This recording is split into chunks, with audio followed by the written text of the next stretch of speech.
Today I'll be giving you a quick rundown of the basics of functions in Python. So a function is basically a block of code that performs a specific task which can be reused throughout your program. So for example, let's say you wanted to write a program to calculate the area of a few rectangles. Instead of writing out separate code for each one, you could create a single function that calculates the area of a rectangle and then reuse it for all of them. So let me show you how functions work with some examples. First, I'll go over how to define a function in Python. So to create a function, you write def, and then the name of your function. So I'm just going to call this one say hello.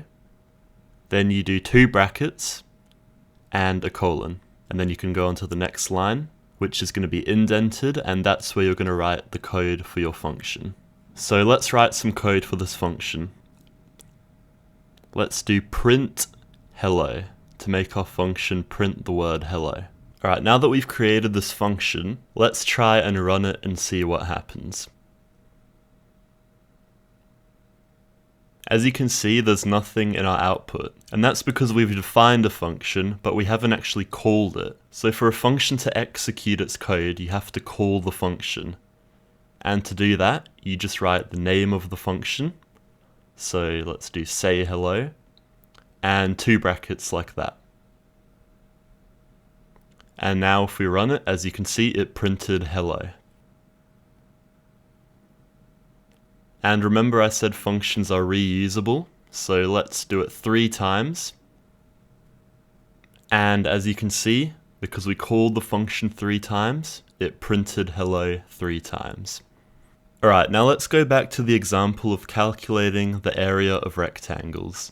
So I'm just going to define a function called rectangle area, which is going to calculate the area of a rectangle. And now to calculate the area of a rectangle, you probably know it's length times width. But where are we actually getting the length and the width of the rectangle from? Because you can see when we hover over length and width is not defined, and width is not defined either. So how do we fix that? Well, we could set a value for length and width inside the function like this. Like length equals 3 and width equals 5. But that would sort of defeat the point of functions, because we wouldn't be able to reuse it for a bunch of different rectangles. Now it would only work for rectangles with a length of 3 and a width of 5. So to fix this, we need to use something called arguments and parameters. Parameters go inside the brackets when we're defining the function, and they essentially act as variables. So instead of hard coding a value for length and width, we could put length and width inside these brackets. So length and width. And I'm also just going to make it so the function prints the area. And now that we've done that, when we call the function, we need to pass in arguments, which are values for the parameters length and width. So let's do rectangle area, and let's set length to 4 by passing in 4, and width to 10. So now when we run the function, as you can see, it outputs 40, because we're printing the area of 40, which is 4 times 10. And now let's try change the arguments, so we'll do 2 and 5.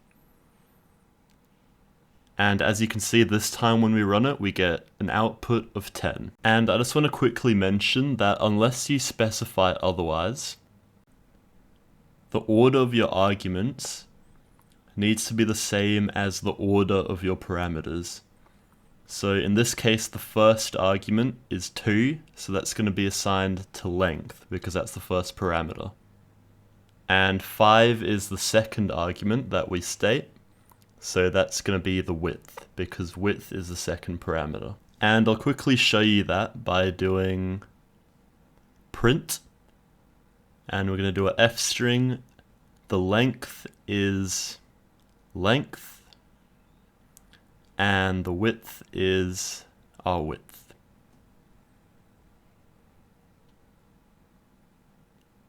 So now when I run it, it's going to say the length is 2 and the width is 5. So as you can see, 2 has been assigned to length and 5 has been assigned to width. But we can actually change the order when we call the function by doing width equals 2 and length equals 5 instead of just passing in the values. So now when I run it again, it's going to say the length is 5 and the width is 2 this time. Because even though we passed in the 2 first and the 5 second, we specifically stated that we wanted the width to be 2 and the length to be 5. Alright, now I'm just quickly going to delete this line. And I'm going to show you another useful thing called default parameters. So let's say someone doesn't pass an argument for one of our parameters. Like for example, what if we did rectangle area 6? So when we run that, we're going to get an error, missing one required positional argument, width. And that's because we only passed in a value for length. There's no second value that we passed in, which is required for the width. But we can fix that by setting default parameters in our function definition. Like we can do length equals 0 and width equals 0. And how these work is that when you don't pass in a value for one of your parameters, like if we didn't pass in something for length or width, it's just automatically going to get set to the default value, so in this case, 0. So you'll see when we run this, it says the length is 6 and the width is 0, and the area is also 0. So because we didn't pass in a value for width, it just used the default value of 0. Alright, let's define a new function called multiply numbers. And that's going to have two parameters, num1 and num2. And I'm going to use this to show you returning. So far we've just been printing out the output of a function. Like, for example, result equals num1 times num2. And then we would just print the result. So if we did multiply numbers and passed in like 2 and 2, for example, it would just print 4. But what if we actually wanted to use the output of the function somewhere else in the code? Because right now it's just printing out a number, it's not actually giving us a value that we can use to do anything really. So instead of printing, we can do return result. And now we're basically sending the result back to wherever the function was called. So for example, we could set variables to equal the value returned by the function by doing something like a equals multiply numbers 2 and 4, or b equals multiply numbers with maybe 9 and 9. And now if we print A and B, have a think about what we might get.